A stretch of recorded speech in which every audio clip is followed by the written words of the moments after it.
Buenos días, familia, ¿cómo están? Dios los bendiga. Les invito a que me acompañen en sus Biblias a Efesios capítulo 2, por favor. Estamos estudiando juntos la carta a los Efesios.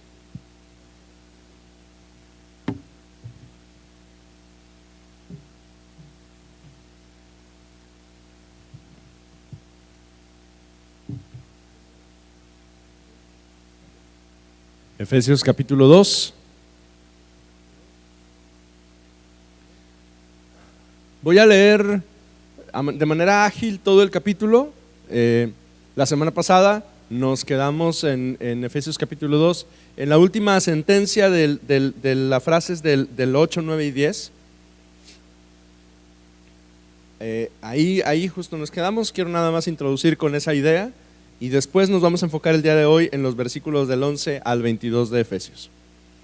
Dice: y Él os dio vida a vosotros cuando estabais muertos en vuestros delitos y pecados, en los cuales anduvisteis en otro tiempo, siguiendo la corriente de este mundo conforme al príncipe de la potestad del aire, el espíritu que ahora opera en los hijos de desobediencia, entre los cuales también todos nosotros vivimos en otro tiempo en los deseos de nuestra carne, haciendo la voluntad de la carne y de los pensamientos, y éramos por naturaleza hijos de ira, lo mismo que los demás. Pero Dios, que es rico en misericordia por su gran amor con que nos amó, aun estando nosotros muertos en pecados, nos dio vida juntamente con Cristo, por gracia sois salvos.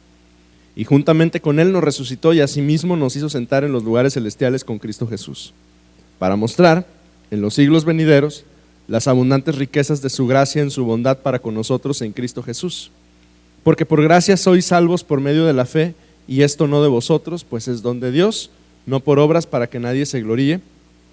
Porque somos hechura suya, creados en Cristo Jesús para buenas obras, las cuales Dios preparó de antemano para que anduviésemos en ellas. Y de hecho este pasaje hasta aquí fue nuestra lectura de esta semana, ¿no? En nuestras células.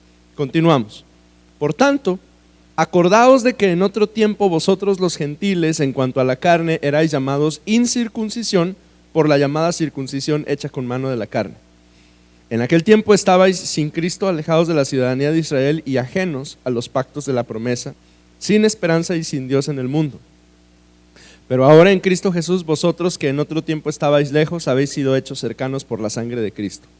Porque Él es nuestra paz, que de ambos pueblos hizo uno, derribando la pared intermedia de separación, aboliendo en su carne las enemistades, la ley de los mandamientos expresados en ordenanzas, para crear en sí mismo de los dos un solo y nuevo hombre, haciendo la paz, y mediante la cruz reconciliar con Dios a ambos en un solo cuerpo, matando en ella todas las enemistades.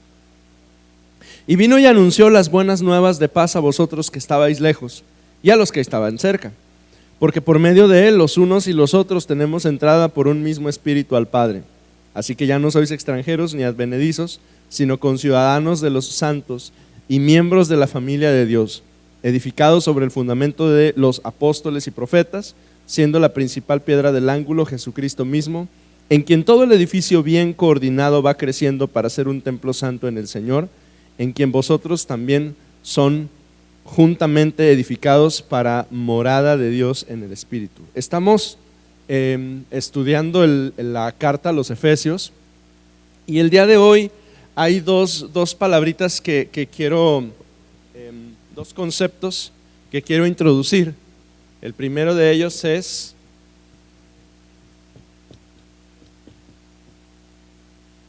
esta palabra, gnosticismo, y el segundo de ellos es esta otra palabra. Y la siguiente palabra que es clave el día de hoy es enemistad. Y hay una palabrita ahí que aparece clave en la redacción de la carta a los Efesios. Estamos estudiando el libro de la carta a los Efesios y hemos dicho algunas cosas respecto de la ciudad donde viven estos creyentes, ¿verdad? Dijimos que esta ciudad se encuentra en lo que actualmente es el territorio de Turquía, Dijimos que es una ciudad que tiene puerto. La semana pasada dedicamos un poquito de tiempo a entender algunas de las expresiones del capítulo 1 y la semana pasada yo le platicaba a usted, recuerda que en Éfeso se vendía madera, ¿lo recuerda? Y decíamos que las personas que llegaban a mercar, a comprar, a negociar con madera tenían un sello con ellos y sellaban cada una de las piezas y las contaban y pagaban una parte y luego se iban a su lugar de origen y a través del mar la madera era transportada y cuando llegaban al puerto ahí revisaba 1, 2, 3, esta no tiene mi sello, esta va para allá y completaba el costo. Y decíamos, ese es el ejemplo que el apóstol Pablo usa para describirnos a nosotros. Dice, nosotros le pertenecemos porque Él vino y nos selló.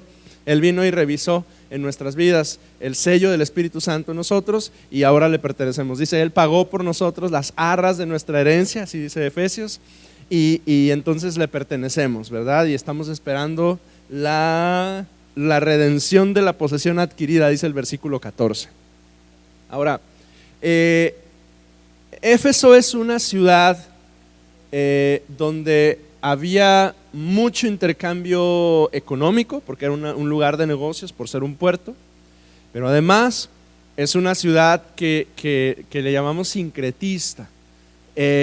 Sincretista significa que hay un montón de influencias filosóficas y religiosas en ese lugar, ¿sí? De hecho, cuando la carta a los Efesios, el apóstol Pablo dice, ustedes no conocían a Dios, no es que no hubiera dioses en Éfeso, de hecho había muchos dioses en Éfeso. Había una muy importante que ya mencionamos la semana pasada, la diosa Diana de los Efesios, que era una potestad religiosa en ese lugar que tenía su templo y todo el mundo iba y la adoraba y demás. Mucha gente iba a la ciudad solo por ir a peregrinar al templo de la diosa Diana, pero había muchos más dioses ahí.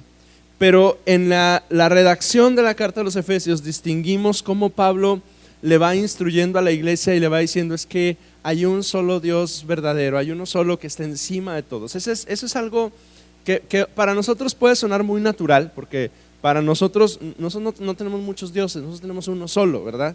E incluso nuestros, quienes comparten la fe católica, incluso ellos tienen un solo Dios.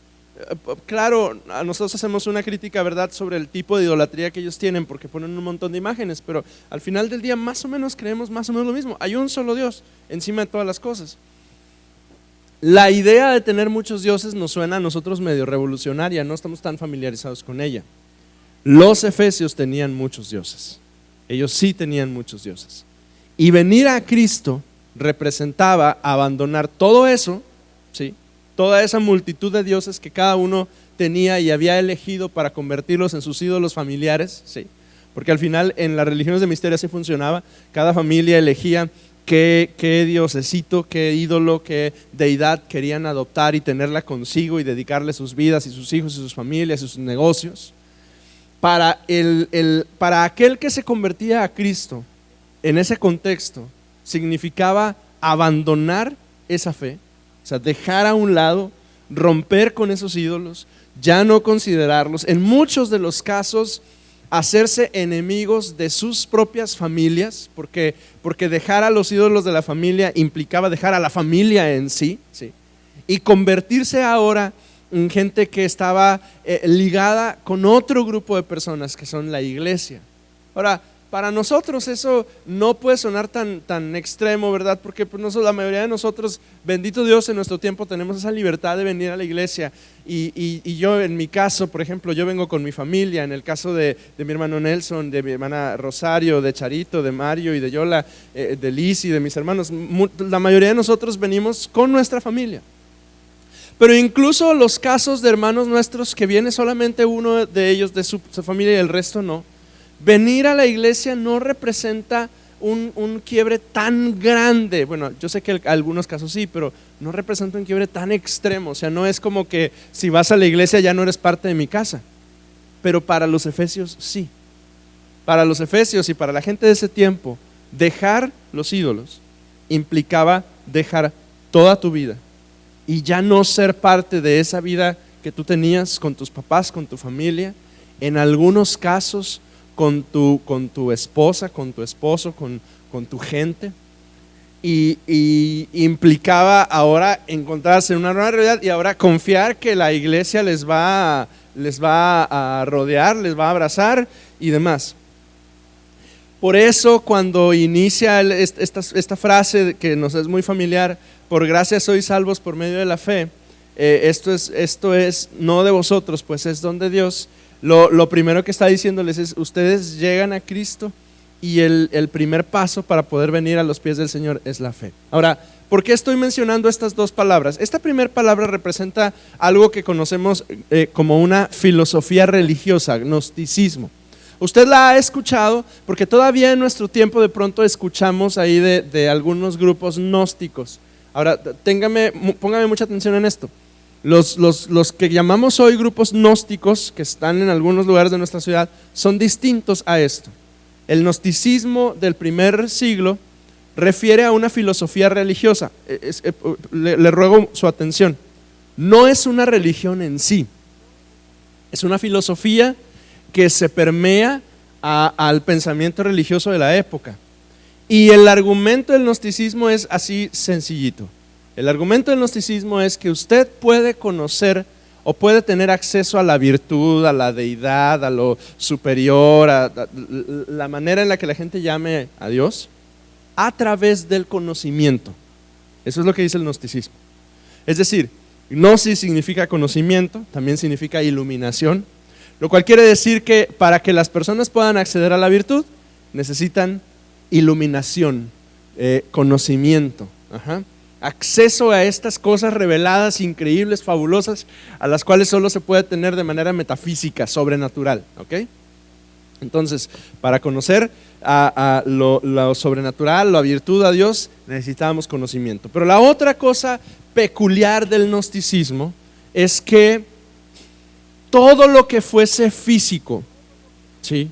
Todo lo que fuese corpóreo, todo lo que fuese literalmente físico es malo, ¿sí? Esa es la idea detrás de esta filosofía. Así como nuestros cuerpos enferman, se corrompen, envejecen, entonces la filosofía gnosticista dice nuestro cuerpo debe ser malo, ¿sí? Y de hecho no podemos conocer la virtud ni acceder a la virtud a través de nuestro cuerpo, lo hacemos a través de nuestra mente, de nuestro conocimiento. Entonces el cuerpo es malo y lo inmaterial es bueno. ¿Me siguen en esa idea? Ténganme poquita paciencia, yo sé que esto es rollo extraño, pero me va a entender por qué lo estoy mencionando. Entonces el gnosticismo dice, el cuerpo es malo, la mente, el espíritu, lo inmaterial, eso es lo bueno. ¿Me explico? Entonces, es una filosofía religiosa que cuando se empezó a permear dentro de la iglesia, empezó a generar conclusiones muy curiosas dentro de la iglesia. La primera de ellas es que para conocer a Dios necesitamos buscarle y aprender y indagar con la gente que sabe y preguntar, indagar, y todo es conocimiento, ¿sí? Todo es conocimiento, ¿ok? La primera cosa que empezó a suceder. Y entonces cuando alguien llegaba a las iglesias del primer siglo, lo que querían era escucharle, ¿sí? Había predicadores que iban de una ciudad a otra y de un lugar a otro y de un lugar a otro, y llegaban a las pequeñas comunidades de fe que se reunían en las casas, y entonces llegaba un predicador desconocido y le decían, hola, ¿y tú quién eres? Soy un predicador, bienvenido, queremos escuchar, queremos aprender porque queremos conocer y sabemos que esto se trata de entender. Entonces eran bienvenidos los predicadores, y algunos de ellos traían ideas muy locas, ¿sí? Por eso es que tenemos las cartas, porque las cartas las tenemos porque los apóstoles están escribiendo estas cartas a las diversas iglesias para corregir esos fenómenos que se están dando dentro de la iglesia. Entonces, ¿por qué le estoy diciendo todo esto del gnosticismo? Porque Pablo en el versículo 8, 9 y 10 ataca esta idea de creer que tú conoces a Dios a través del conocimiento solamente, y dice, ustedes son salvos, ¿por qué? Por gracia. Y esto es por medio de la fe. Y esto es un don de Dios. Entonces lo primero que está diciendo Pablo en esta frase del 8, 9 y 10, es particularmente el 8 y el 9, está diciendo: no se engañen, pueden saber muchas cosas, pero ustedes la salvación no la reciben por cuanto saben, la reciben a través de la fe, de creer en Jesucristo, de creer. El evangelio es tan sencillo, amados. El evangelio es: creemos en Jesucristo, creemos que Él nos perdonó, éramos pecadores y recibimos el perdón de nuestros pecados y nos podemos acercar al Padre. Así de sencillo, es así de simple el evangelio, así de simple, ¿verdad? Y podemos acercarnos a Él confiadamente a través de la fe, y no hay nada que tú puedas hacer para cubrir el costo de tu salvación, porque es por gracia. Y entonces en estas primeras líneas, versículo 8 y 9, no por obras, no hay cosa que tú puedas hacer o saber o entender o conocer que haga que tú seas más salvo, solamente la fe. ¿Ok? Solamente la fe. Estas corrientes, esta corriente filosófica se filtra dentro de la iglesia. Y más adelante, cuando podamos leer y estudiar juntos las cartas de Juan, vamos a entender un poquito más por qué los apóstoles están atacando tanto esta idea. La segunda idea es docetismo. Si quiere, anótelas esas dos y indague en los buscadores en la semana y busque a qué se refiere. Docetismo es otra corriente filosófico-religiosa que se permea dentro de la iglesia. Y lo que significa docetismo, o los docetas, lo que significa esa palabra es con apariencia de. Eso significa que se parece a, que tiene apariencia de. Y entonces los docetistas o el docetismo lo que dice, y póngame atención porque es una herejía, pero es una herejía que atacó duramente a la iglesia. Los docetistas dicen que Cristo está muy ligada con el gnosticismo. El gnosticismo dice que el cuerpo es malo, ¿verdad? Y que lo inmaterial es bueno. Ajá. Y entonces, como consecuencia, los docetistas empezaron a decir: bueno, ¿y Cristo tuvo cuerpo? Nosotros respondemos: sí, ¿verdad? De hecho, es parte de nuestra teología y de nuestra enseñanza. O sea, anduvo entre nosotros, el verbo se hizo carne, habitó entre nosotros, vimos su gloria. Tomás, ¿qué dice Tomás? No Tomás, pero el discípulo: hasta que yo no meta mi mano en sus heridas y en su costado, yo no voy a creer. Y se para Jesús delante y le dice: a ver, Tomás, aquí estoy. Y dice: oh, verdaderamente eres el Hijo del Hombre, ¿verdad? Es decir, nosotros asumimos la naturaleza humana de Cristo, tan humana como divina. Pero en el primer siglo de la iglesia, algunos empezaron a decir: si lo físico y lo corpóreo es malo, entonces ¿cómo es posible que Cristo, que es Dios, tenga cuerpo si el cuerpo es malo? Ajá. No se puede. O sea, perdónenme, hay cosas tan humanas que nosotros asumimos: no, Cristo no pudo haber hecho eso, ¿me explico? O sea, se le ensuciaban los pies, no creo. Es Cristo, es Dios, ¿sí? ¿Alguna vez comió algo y tuvo mal aliento? No, no puede ser. Es Dios en persona, eso no puede ser posible. Por citar ejemplos muy simplones, ¿verdad? Y entonces el docetismo lo que empezó a decir es: seguramente solo tenía apariencia de ser humano. O sea, sí lo veían como ser humano, pero no puede ser humano porque no puede estar expuesto a la corrupción física a la cual nosotros estamos expuestos, ¿verdad? Y entonces, por eso es que esta corriente, el docetismo, es una herejía que estuvo presente dentro de la iglesia, y el apóstol Pablo también está atacando esas ideas. Por eso es que en el capítulo 1, versículo 18, dice que su entendimiento sea alumbrado para que sepan la esperanza que Él les ha llamado y las riquezas que vienen sobre Él. Dice que entiendan la supereminente grandeza de su poder, la cual operó en Cristo, resucitándole de los muertos y sentándole a la diestra en los lugares celestiales. Lo que Pablo está haciendo, está enfrentando estos dos errores que están siendo presentes dentro de la iglesia, tanto el gnosticismo como el docetismo, y está diciendo, a ver, Cristo Jesús es un hombre con cuerpo físico, lo vimos, lo tocamos, caminamos con él, los discípulos no nada más caminaron con él, hablaron con él, comieron con él, vivieron un montón de tiempo con él y podían dar testimonio de la realidad de la resurrección de Cristo. Y además, solo podemos ser salvos por medio de la fe. ¿Ok? Ahora, lo siguiente en el versículo 11 inicia con un contraste entre dos grupos de personas. Dice: acuérdense que en otro tiempo ustedes los gentiles en cuanto a la carne eran llamados sin circuncisión por la llamada circuncisión hecha por mano de hombre. Ahora, con esta frase del versículo 11, hay una idea ahí presente, hay una palabra clave, la palabra es circuncisión. La circuncisión es una cirugía que en los tiempos bíblicos tenía un sentido ritual para dejar una marca en los varones, en el pene, en el miembro del hombre, y que a través de esa marca pudiera ser reconocido que esa persona pertenecía al pueblo de Dios. Se realizaba a los 8 días de nacido, y entonces con ese ritual, que es un ritual religioso que hasta el día de hoy los rabinos judíos todavía siguen practicando, a través de ese ritual era una manera física de hacer evidente que esa persona pertenecía al pueblo de Dios y que iba a cumplir y que los papás se comprometían a enseñarle y dirigirle a ese pequeño para cumplir los mandamientos de Dios y ser parte del pueblo de Dios. Cuando la Escritura, especialmente el Nuevo Testamento, menciona la circuncisión, se refiere a todas aquellas personas que practicaron esa cirugía ritual a través de la cual son incluidos en el pueblo de Dios, ¿sí?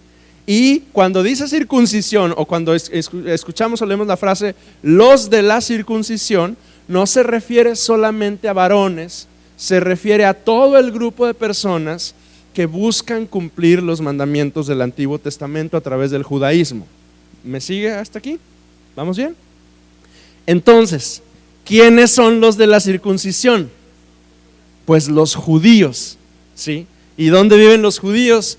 Pues en Israel. ¿Y dónde es la capital de Israel? Pues Jerusalén. Y entonces cuando escuchamos los de la circuncisión, estamos haciendo referencia particular a ese grupo de personas que habían sido los primeros que habían escuchado el mensaje del evangelio, ¿sí? ¿Por qué? Pues porque Jesús había sido judío, los primeros 3 años de su ministerio los desarrolló entre Galilea y Judea, entre el mar de Galilea y Jerusalén, porque los primeros creyentes que se convierten en el libro de los Hechos del capítulo 1 al capítulo 8 son efectivamente judíos, y entonces la gente piensa que para ser cristiano se tiene que ser judío primero. ¿Vamos bien? El problema surge cuando a partir del capítulo 8 de Hechos, los discípulos se dispersan por todo el mundo y entre todos los lugares a los que llegan a una ciudad que se encuentra en Asia Menor que se llama Éfeso, donde no hay judíos. Ahí lo que hay son, ¿cómo les llamemos? Dianitas, porque creen en la diosa Diana. Ahí lo que hay son griegos que creen en un montón de dioses y ninguno de ellos es judío. Entonces, hay algunos creyentes que sí son judíos que se habían convertido porque habían llegado a predicar a la sinagoga de Éfeso, pero el resto, todos ellos no eran judíos. Y empezó a suceder algo, y por eso es el argumento de los siguientes versículos. Empezó a pasar algo. La iglesia empezó a cometer el error de hacer categorías dentro del cuerpo de Cristo. Los que sí eran judíos y llegan a Cristo de este lado, y los que no eran judíos y llegaron a Cristo de este lado. Y entonces, en cuanto hacemos categorías, en cuanto se nos viene un problema encima, ¿verdad? Porque fue lo que pasó. Eventualmente lo que ocurre en esta comunidad de fe es que se construye un muro invisible entre unos y otros. Por eso es que dice aquí, acuérdense que en otro tiempo ustedes los gentiles. Cuando la Biblia utiliza esa palabra, gentil, no se refiere a una persona que es muy educada y que es muy agradable, se refiere a una persona, una manera de categorizar a alguien que simplemente no es judío. Un gentil es alguien que nunca ha practicado los mandamientos del Antiguo Testamento, la ley del Antiguo Testamento. Es un varón que nunca ha sido circuncidado. Es alguien que no practica la fe judía. Ese es un gentil. O sea, si ¿alguien aquí fue judío alguna vez? ¿No? Bueno, si no, les tengo noticias. Todos nosotros somos gentiles. ¿Ok? O sea, no practicamos los mandamientos del Antiguo Testamento. Entonces, dice, es cierto, ustedes estaban lejos. Es cierto, si hay una diferencia, dice en los primeros versículos, pero esa diferencia no tiene que ver con si eras judío o no, tiene que ver con que antes estabas lejos de la fe porque no creías en Cristo y ahora has llegado aquí a la fe porque crees en Jesucristo. Estabas, dice el verso 12, en aquel tiempo sin Cristo, alejados de la ciudadanía de Israel, ajenos a pactos, sin esperanza y sin Dios en el mundo. Verso 13, pero ahora en Cristo Jesús, vosotros que en otro tiempo estabais lejos, habéis sido hechos cercanos. ¿Por qué? ¿Por la circuncisión? ¿Qué dice? Por la sangre de Cristo. Entonces, y ahí el apóstol Pablo empieza a dirigirse a este concepto, enemistad, porque parece que la práctica de los mandamientos, en vez de convertirse en una bendición, se estaba convirtiendo en un tema de discusión y pasa, porque incluso de pronto esta conversación sigue pasando dentro de la iglesia, es que yo sí cumplo y tú no. Le platico que hace algún tiempo tuve la oportunidad de servir en una iglesia donde asistía una familia que ellos habían sido adventistas. Y los adventistas, si usted no los conoce, los adventistas siguen las reglas de alimentación del Antiguo Testamento. O sea, ellos no comían todo lo rico, ni carne de puerco, ni un montón de cosas, ni mariscos, ni un largo etcétera de cosas que no comían. Y cuando llegó a la congregación con nosotros, no tenía opción, era la única iglesia cristiana del pueblito, entonces por eso se estaba congregando con nosotros. Entonces en algún momento para esta familia, particularmente para la madre de familia, era un choque ver que nosotros comíamos chicharrones y carne de puerco y taquitos de todo lo que usted se imagine, y esta hermana decía, es que yo no puedo, ¿sí? Ese era el choque que tenían estas personas. Dentro de la iglesia había algunos que habían practicado la circuncisión, es decir, los mandamientos, las leyes y toda la serie de mandamientos que el Antiguo Testamento presenta. Y había un montón de gente que estaba llegando a Cristo, que estaban experimentando la fe, que estaban conociendo a Dios, que estaban viviendo ese primer amor y siendo llenos del Espíritu Santo. Y entonces aquellos de la circuncisión decían, ¿cómo es posible?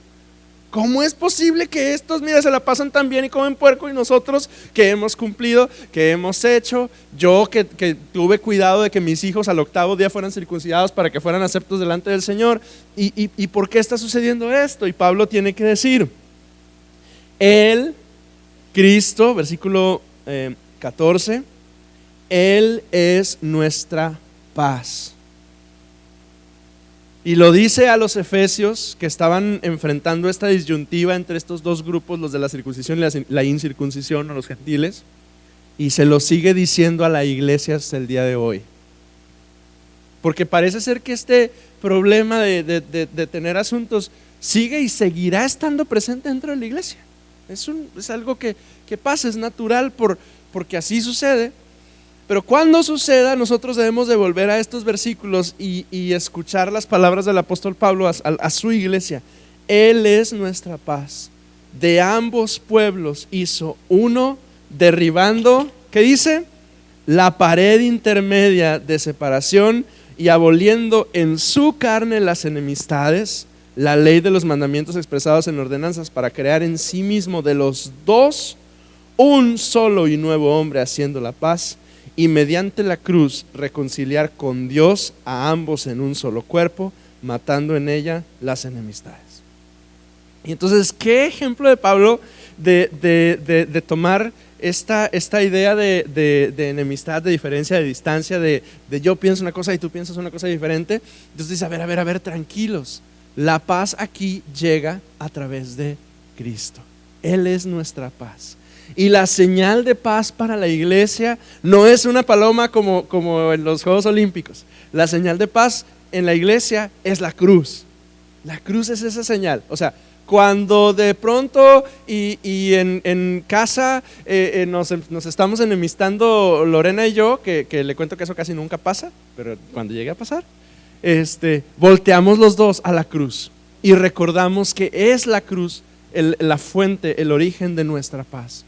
Y entendemos que, a ver, Hugo, baja tus brazos, baja tus armas, ¿verdad? Cambia de actitud, porque la enemistad no es el plan del Señor. Y volteo a la cruz y me doy cuenta que en la cruz ¿por qué es una señal de paz para nosotros? Porque éramos enemigos de Cristo, éramos enemigos de Dios. Y a través de su sacrificio, Él nos hizo aceptos en el amado. Entonces, si a través de la cruz de Cristo nosotros pudimos volver a tener acceso a Dios, a través de la cruz de Cristo nosotros volvemos a tener acceso los unos a los otros. Amén. Y vino y anunció las buenas nuevas de paz a vosotros que estabais lejos y a los que estabais cerca. O sea, si Pablo sí distingue, sí, los de la circuncisión sí estaban un poquito más cerca, pero no tan más cerca, porque necesitaban a Cristo. Y sí, los paganos que creían en otros dioses estaban lejos, pero para poder acercarse a Dios necesitaban también la misma cruz y el mismo sacrificio, ya sea que estabas cerquita o lejecitos, como quiera no estabas con Cristo y necesitabas su sacrificio y su obra, porque por medio de Él los unos y los otros tenemos entrada por un mismo espíritu al Padre. Y esa es una frase maravillosa, porque usted tiene al Espíritu Santo y yo también. Y le tengo noticias, es el mismo Espíritu, el mismo que habita en usted, el mismo que habita en mí, el mismo que habita en Yola, el mismo que habita en Susana, el mismo que habita en Víctor, el mismo que habita en Tomás, el mismo que habita en Leo, es el mismo, es el mismo. Entonces, Él vive en nosotros y ya no somos, dice versículo 19, ni extranjeros ni advenedizos, sino conciudadanos de los santos y miembros de la familia de Dios. Quiero detenerme en estas frases del versículo 19 porque me llama la atención. No dice, ya no sois extranjeros ni advenedizos, sino ciudadanos. Dice, ya no sois extranjeros ni advenedizos, sino ¿qué? Conciudadanos. O sea, el agregado, el prefijo, implica que hay una idea de comunidad y de unidad entre todos, ¿sí? Es decir, no solo soy ciudadano junto con Mario y el Señor me pone junto con él. ¿Me explico? Quiero saber si estoy siendo suficientemente claro. Mire, la iglesia es una comunidad en la cual todos aquellos que lleguen deben sentirse parte de la comunidad de fe. Y esa es tanto el plan y el proyecto del Espíritu Santo entre nosotros, como la responsabilidad de su iglesia de lograrlo. O sea, mi oración por nuestra iglesia es que cada persona que llegue a este lugar se sepa conciudadano juntamente con usted y conmigo, y que logremos poder ser eficaces en presentar ese amor y esa unidad a la cual hemos sido llamados, conciudadanos de los santos y miembros de ¿qué? De la familia de la fe. Y es maravilloso que cuando el apóstol se refiere a la iglesia, no dice el organismo, no dice la institución, dice la familia de fe. Yo no me imagino el dolor que tiene un padre cuando pierde a alguno de sus hijos. No lo he pasado. He acompañado a algunas personas cuando pasan por esos momentos difíciles. Yo no me imagino, porque tampoco he pasado por ahí, el dolor cuando un hijo pierde a sus papás. Yo tengo mis papás están todavía con nosotros. Yo no he vivido ese dolor. Pero ¿por qué lo menciono? Porque esa es nuestra familia. Y el apóstol dice, que la iglesia es la familia. Somos la familia de Dios y somos edificados sobre el fundamento de los apóstoles y de los profetas. Quiero concluir con esta idea de la enemistad y del muro. Usted recuerda, y creo que lo mencioné hace algunas semanas, usted recuerda cuando se armó todo este alboroto porque Donald Trump quería construir un muro en la frontera, ¿verdad? Y mucha gente ofendida por un lado y mucha gente favoreciendo la idea por el otro, y nadie entendíamos, ¿verdad?, esta cosa de un muro ahí, y nadie seguimos sin entender con mucha claridad el origen real de las fronteras y de los conflictos entre fronteras que generan estos grandes problemas migratorios y demás. Lo que sí sé es que cuando alguien extranjero llega entre nosotros, llega sin nada. Usted lo ha visto. Usted ha visto a estas mujeres y hombres salvadoreños, hondureños, nicaragüenses, algunos guatemaltecos que viajan kilómetros y kilómetros y kilómetros y de pronto los encontramos entre nosotros, ¿verdad? Y están sufriendo tanto y están batallando tanto, y algunos de nosotros hasta reaccionamos de manera negativa. ¿Qué estás haciendo aquí? Y no participamos como muy bien de la idea o de la motivación por la cual ellos están viajando, y no la entendemos. Es muy complejo. Pero lo que sí entendemos es lo que la Biblia dice. Y la Biblia dice que nosotros debemos estar en favor y en cuidado de los extranjeros y de los desfavorecidos. Y el Antiguo Testamento dice que cuando le da esa indicación al pueblo de Israel, le dice: ten cuidado del extranjero, del huérfano y de la viuda. Y hay como una anotación ahí: porque tú también fuiste. Tú también fuiste extranjero, tú viviste en otro y yo tuve cuidado de ti. Por lo tanto, ten cuidado del extranjero, del huérfano y de la viuda, ¿verdad? Y en el Nuevo Testamento, qué curioso que el apóstol Pablo toma esas mismas palabras, extranjero y advenedizo, para describirnos a nosotros, ¿sí?